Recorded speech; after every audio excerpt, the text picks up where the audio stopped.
غاصب صہیونی فوج نے ایک بار پھر غزہ کے علاقے خان یونس میں پناہ گزین کیمپوں پر بمباری کی ہے، جس میں متعدد فلسطینی شہید اور زخمی ہو گئے ہیں۔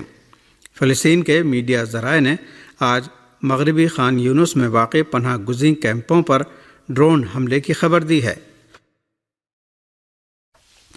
اس حملے کے بارے میں سامنے آنے والی ابتدائی رپورٹوں کے مطابق اس ڈرون حملے میں ایک فلسطینی شہید اور 5 دیگر زخمی ہو گئے ہیں۔ رپورٹ کے مطابق صہیونی حکومت کی توپوں نے ایک بار پھر خان یونس شہر کو گولہ باری کا نشانہ بنایا ہے۔ اس کے ساتھ ہی صہیونی فوج نے مشرقی شہر غزہ میں واقع الزیتون اور الشجاعیہ علاقوں پر گولہ باری جاری رکھی۔ آج صبح اسرائیلی جنگی طیاروں نے رفح شہر میں کئی رہائشی مکانات پر بمباری کر کے انہیں پوری طرح تباہ کر دیا، جبکہ اس کے ساتھ ہی اس شہر کے شمالی علاقوں پر بھی گولہ باری جاری رہی۔ جنوبی غزہ پٹی میں واقع خان یونس شہر کے المواسی اور بنی سہیلہ علاقوں پر آج بھی غاصب صہیونی فوجیوں کی گولہ باری کا سلسلہ جاری ہے، جس میں اب تک کم سے کم 3 عام شہری شہید اور متعدد زخمی ہو چکے ہیں۔ صہیونی حکومت کے 4 وزیروں نے کہا ہے کہ غرب اردن کو اسرائیل کے زیر قبضہ علاقوں میں ضم کر لیا جائے۔ 4 صہیونی وزیروں نے دیگر مقبوضہ علاقوں سے غرب اردن کے الحاق کا مطالبہ ایسی حالت میں کیا ہے کہ فلسطینی آبادی کے شہروں اور دیہی علاقوں پر غاصب صہیونی فوجیوں اور صہیونیوں کے حملوں کا سلسلہ جاری ہے۔ العربی الجدید نیوز سائٹ نے آج پیر کو غرب اردن کی صورتحال کے بارے میں ایک رپورٹ میں لکھا ہے کہ فلسطینی ذرائع نے غرب اردن پر صہیونی فوجیوں اور غیر قانونی طور پر بسائے گئے صہیونیوں کے حملے جاری رہنے کی خبر دی ہے۔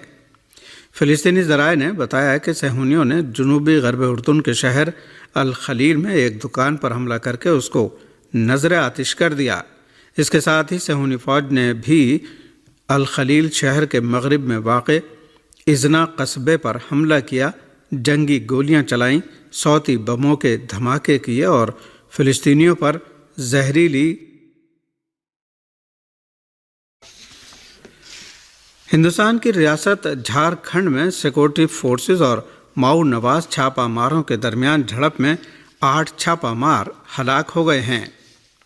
ہندوستانی میڈیا رپورٹوں کے مطابق جھارکھنڈ کے بوکارو ضلع کے لوگو پہاڑ کے دامن میں پولیس اور CRPF کی مشترکہ ٹیم اور ماؤ نواز چھاپہ ماروں کے درمیان شدید جھڑپ میں اب تک 8 چھاپہ مار ہلاک ہو چکے ہیں۔ آخری اطلاع ملنے تک سیکورٹی فورسز اور چھاپہ ماروں کے درمیان جھڑپ جاری تھی اور رک رک کر فائرنگ ہو رہی تھی۔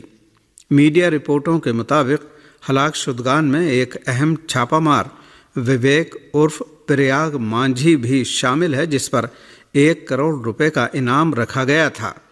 یہ تصادم خفیہ اطلاعات ملنے پر آج پیر کی صبح شروع ہوا تھا۔ سرچ آپریشن کے ساتھ ساتھ مارے گئے ماؤ نواز چھاپہ ماروں کی شناخت بھی کی جا رہی ہے۔ سیکورٹی ذرائع کے مطابق تصادم میں کسی بھی سیکورٹی اہلکار کے زخمی ہونے کی خبر نہیں ہے۔ واضح ہے کہ گزشتہ 22 جنوری کو بھی بوکارو میں پولیس اور ماؤ نواز چھاپہ ماروں کے درمیان تصادم ہوا تھا، جس میں 2 چھاپہ مار مارے گئے تھے۔ پاکستان کے صوبہ پنجاب کے شہر میاں والی میں پولیس اور CTD نے آپریشن کے دوران 10 سے زیادہ دہشت گردوں کو ہلاک کر دیا ہے۔ صوبہ پنجاب کے شہر میاں والی میں پولیس اور CTD نے آپریشن کے دوران 10 سے زیادہ دہشت گردوں کو ہلاک کر دیا۔ موصولہ رپورٹ کے مطابق پاکستان کے صوبہ پنجاب کی پولیس اور محکمہ انسداد دہشت گردی CTD نے میاں والی کے علاقے مکڑوال میں دہشت گردوں کے خلاف آپریشن کیا، جس میں 10 سے زیادہ دہشت گردوں کے مارے جانے کی خبریں ہیں۔ متعدد دہشت گردوں کے زخمی ہونے کی بھی اطلاعات ہیں۔ ادھر صوبہ خیبر پختونخوا میں جنوبی وزیرستان کے علاقے میں پولیو ٹیم پر دہشت گردوں کا حملہ ناکام بنا دیا گیا ہے۔ پولیس ذرائع کے مطابق اعظم ورسک تھانے کے عملے نے نصف گھنٹے تک دہشت گردوں سے مقابلہ کیا۔ اس دوران ایک دہشت گرد ہلاک جبکہ اس کے دیگر ساتھی فرار ہو گئے۔ ہلاک ہونے والے دہشت گرد سے SMG اور راکٹ لانچر ملا ہے جبکہ 2 موٹر سائیکلیں بھی برآمد کر لی گئی ہیں۔ علاقے میں سرچ آپریشن اور پولیو ٹیموں کی حفاظت کے لیے اضافی نفری تعینات کر دی گئی ہے۔ چین نے دنیا کے دیگر ملکوں کو خبردار کرتے ہوئے کہا ہے کہ امریکہ کے ساتھ تجارتی معاہدے کرنے والے ممالک ہوشیار رہیں۔ چین کی وزارت تجارت نے دنیا بھر کے ممالک کو سخت خبردار کرتے ہوئے کہا ہے کہ وہ امریکہ کے ساتھ ایسے تجارتی معاہدے کرنے سے گریز کریں جن سے چین کے مفادات کو نقصان پہنچ سکتا ہو۔ واضح رہے کہ یہ وارننگ ایسے وقت سامنے آئی ہے جب امریکہ کوشش کر رہا ہے کہ وہ دیگر ملکوں سے تجارتی معاہدے کر کے چین کو نقصان پہنچائے۔ خبروں کے مطابق ٹرمپ انتظامیہ ان ممالک پر جو امریکہ سے محصولات میں کمی کے خواہاں ہیں دباؤ ڈال رہی ہے تاکہ وہ چین کے ساتھ تجارت محدود کر دیں۔ اس صورتحال کے پیش نظر چین کی وزارت تجارت نے ایک بیان میں کہا ہے کہ ہر مصالحانہ رویہ امن نہیں لاتا اور سمجھوتا عزت نہیں پاتا۔ بیجنگ نے خبردار کیا ہے کہ اگر کوئی ملک اپنے وقتی مفادات کے لیے چین کے مفادات کو قربان کرتا ہے تو یہ طرز عمل ناکامی پر منحصر ہوگا اور تمام فریقوں کو نقصان پہنچے گا۔ رومن کیتھولک چرچ کے 266ویں رہنما پوپ فرانسس 88 سال کی عمر میں انتقال کر گئے۔ وہ پچھلے کچھ مہینوں سے پھیپھڑوں کی بیماری اور نمونیا کے مرض میں مبتلا تھے۔ ویٹیکن کے کیمر لینگو کارڈینل کیون فیرل نے ان کے انتقال کی تصدیق کرتے ہوئے بتایا ہے کہ مقامی وقت کے مطابق آج صبح 7:35 پر روم کے بشپ فرانسس اس دنیا سے رخصت ہو گئے۔ اپنی آخری مذہبی مصروفیت میں پوپ فرانسس نے اتوار کو ایسٹر کی تقریب میں شرکت کی تھی۔